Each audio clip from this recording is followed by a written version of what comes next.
Хлопці, привіт! Давайте знайомитись. Привет, меня зовут Ваня, позывной Айван. Я приехал из Беларуси в 2020 году после протестов, которые у нас были, после выборов. Пришлось уехать, чтобы в тюрьму не попасть, грубо говоря. Уехал. Ну, я не один, уехал с моими друзьями. Мы здесь все вместе из околофутбольной движухи, мы все фанаты «Динамо Минск», коллектив «Первый ряд». Ну, кто-то знает нас из местных, поэтому мы здесь с местными ребятами так и познакомились там, в зале. И вообще с этой всей движухи с местными общаемся. И так закрутилось, что мы оказались здесь на войне вместе с ними.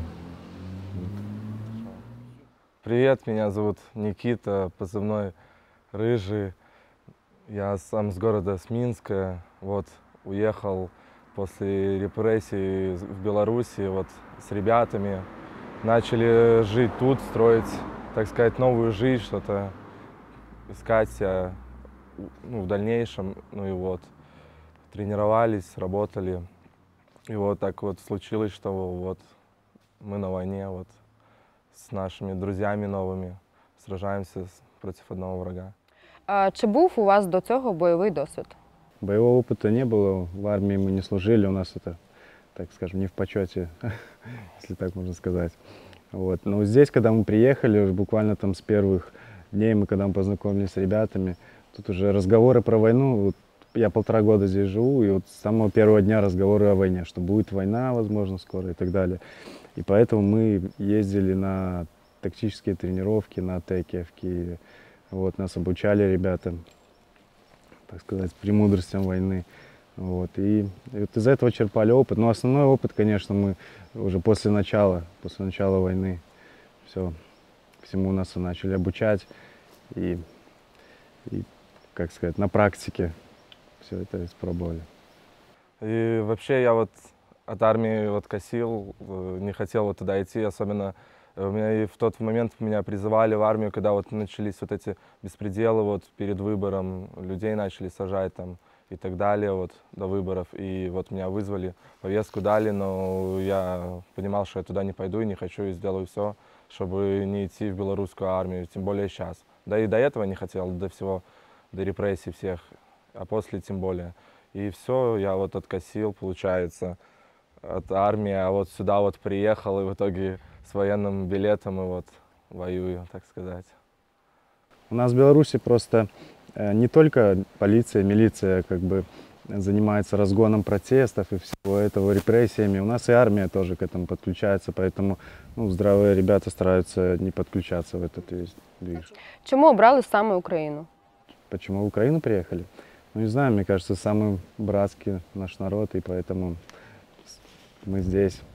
Ну, во-первых, и поэтому мы не уехали, когда началась война. Ну, мы вот, да, вот приехали тут, они нас поддерживали, когда вот все вот эти репрессии были, и тут нас вот тепло встретили, и все, вот нам дали работу, там вместе в зал ходили, вот даже сейчас все вместе делаем, как бы, поэтому почему мы должны их покидать, если они от нас тогда не отклонились, почему мы вот должны вот их оставить, хотя у нас враг один, поэтому выбор очевиден, что мы будем вместе тут сражаться. Ребята нам оказали очень большую поддержку и помощь, как только мы сюда приехали. Просто огромное за это всем спасибо парням с традицией порядок. Я знаю, що на момент протестів у Білорусі Білорусь закрила кордон для українців. Чи могло б це якось посприяти? Если бы могли приехать к нам в тот момент ребята из Украины, помочь, я думаю, было бы много желающих, конечно, помочь. Это что-то бы как-то повлияло, но в целом картину, мне кажется, это бы не изменило, потому что все-таки белорусский народ не настолько решителен, как украинцы, не готовы чем-то жертвовать. Все могут выйти на протест, на мирный, но когда дело касается уже твоей свободы или жизни, то белорусы еще не готовы, мне кажется, к этому психологически. Ну, вот так. Я бы еще добавил, что к этому ко всему еще влияет то, что Путин поддерживал их.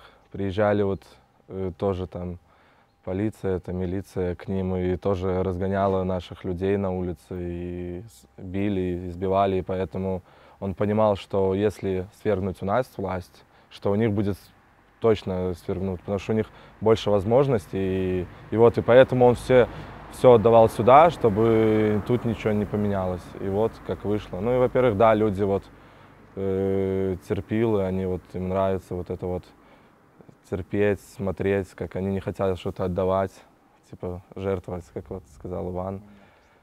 Да, и вот когда ты идешь с людьми, там что-то вот для себя, во-первых, хочешь для людей, твоих товарищей, что-то хочешь поменять, идешь по улице, там машешь флагами, еще что-то, они сидят, пьют кофе там в ресторанах, просто машут тебе, и от этого ну, ничего не поменяется, если так будут все сидеть. Поэтому что надо, вот людей убивали, сажали, и все равно люди ну, ничего не хотят делать. Поэтому сколько можно бороться за них. Де вас застала війна? Война нас застала дома, мы жили вместе. Еще наш один друг, Янки, усатый белорус, наверное, все его знают уже. Вот. Я проснулся от того, что начали приходить сообщения в телефоне, и ребята пишут, что началась война. Просто у нас была договоренность уже перед этим, если начинается война, мы все в определенном месте встречаемся, мы уже начинаем движение какое-то наводить. Вот. Я забежал в комнату к ребятам, бужу их, говорю, все началось. Ну, в шоке был, конечно, поверить не мог еще, что такое может в современном мире сейчас случиться. Они что началось? Ну, не понимали. И потом на улице так взрыв какой-то прогремел, и все так поняли уже сразу, что все, война. И мы начали собираться и поехали на место сбора. Вот там с ребятами всеми встретились, и понеслось. Які були подальші ваші дії? Мы когда приехали на точку сбора, нас ждали там уже ребята, и все, наши действия были, мы поехали в военкомат, получили оружие, и мы с ребятами из Беларуси даже вообще не понимали, что сейчас будет дальше вообще. Когда особенно первый раз берешь вот оружие, вот, и когда вот такое вот случается, и все, и мы вот ждали каких-то действий. После получения оружия мы поехали на базу условно, и все, и планировали куда-то ехать, так сказать, в Киевскую область, потому что там уже был наш враг, и надо было что-то предпринимать. И после этого мы вот с какой-то частью ребят мы уехали в Борисполь, так сказать, на защиту его, аэропорта Борисполь, да, потому что туда должны было по информации, что туда будут нападать, потому что уже со всех сторон уже враг был, и с этой стороны тоже была информация. Но в итоге мы сидели, ждали, там, спали по 2 часа на морозе, там, и вот так дежурили, вот так вот там что-то укреплялись, и вот так вот на протяжении нескольких дней мы ждали, и в итоге не дождались. Та колонна, которая шла в Броварах, она не дошла, ее разъебали, и все, и они до нас не дошли. После этого мы поехали в Киев на базу, там уже с нами начали работать инструктора по боевой подготовке, начали нас готовить, тренироваться для выполнения уже каких-то определенных задач. Вот мы уже немножко, так сказать, в себя пришли, уже понимали, что к чему, уже все, и были готовы уже что-то делать. И я вот помню, ну, самое запоминающееся, что у меня было, это первый, вот, когда пришлось первый раз бой принять, нас отправили на освобождение села Лукьяновка, это Киевская область. Вот, я помню, что еще ночь не мог заснуть перед этим, конечно, так волновался очень сильно. Вот, и, ну, там все классно, артиллерия наша сделала сначала, затем мы шли за танком, который тоже там красоту наводил. Мы шли, ну, как-то на таком расслабоне было, ну, в голове, как-то мне казалось, что будет оно все страшнее. Но потом, когда прилетел снаряд, и моего друга ранил, белоруса тоже, и все, его увезли, и я тогда понял, что ну, все, это уже как бы не шутки, это война, здесь люди погибают, и вот, может быть, всякое уже немножко так меня перетрусило. Но все равно наш командир сказал после этого момента, все взяли яйца в руки и вперед. И мы пошли, потом зачистка была дома. Я помню, я зашел в дом с ребятами, и туда танк бацнул. И, в общем, меня аж взрывной волной кинуло на землю. Я потом встал, обошел, выхожу и смотрю, там 2 наших друга, ну, они погибли. И 3 было раненых, ну, по тяжелой. И я смотрю на это, стою над ними. И один парень еще лежит с закрытыми глазами и говорит, я ничего не вижу. Мне вообще в тот момент так стало не по себе, прям очень сильно. И еще нам говорит командир, ну держать позиции эти, и все. И мы, стиснув зубы, держим эти позиции. Вот мы заняли позиции, потом вытеснили противника из этого села. Начала, правда, артиллерия нас крыть, так мы там просидели под артиллерией еще какое-то время. Затем нас сменили на позициях ЗСУ, зашли вместо нас. Ну, там это добробаты были, и, ну, зачищали. А вместо нас ЗСУ зашли.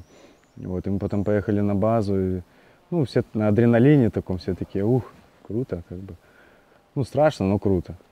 Вот. А потом как-то уже начало приходить вообще это осознание, что произошло, что было, что не все вернулись. Вот. И мы потом с ребятами, ну, несколько дней даже ходили и даже не разговаривали, как типа, привет, ну, все, ну, такие были подваренные все немного. Вот такая історія. Після звільнення Київської області, які були подальші ваші дії? После Киевской области мы решили вот двигаться дальше куда-то. И мы поехали в Харьковскую область с нашим спецразделом. Вот, и вместе с Кракенами вот, участвовали там в штурме русской Лозовой. Вот, освободили. Потом мы вот заходили в питомник. Мы вот нашей группой прошли за целый день 22 километра. Наш напарник носил анлав 12-килограммовый. Он просто не мог уже идти обратно. В итоге там никого не было, потому что они начали все убегать. Но крыли нас минометами, прилетали вертушки. Просто земля была как в фильмах выжата. Я такое видел только в фильмах, а увидел вот в реалити, так сказать. Земля сверху сыпалась. Мы хотели вот танк подбить, но в итоге он от нас уехал, так сказать, завелся и уехал. Мы в итоге не подбили и без потерь. А зараз ми з вами чуємо вибухи, але ви на них спокійно реагуєте. Чому так? Ну, ко всему, наверное, привыкаешь, и к такому тоже. Кажется, человек такое существо ко всему привыкнет, и к плохому. Как бы сейчас, на самом деле, это даже далеко, потому что когда ты находишься на каких-то штурмах там, или зачистках, это все очень рядом, и поэтому сейчас даже, на самом деле, внимания особо не обращаю. Я даже не слышал, пока вы не сказали.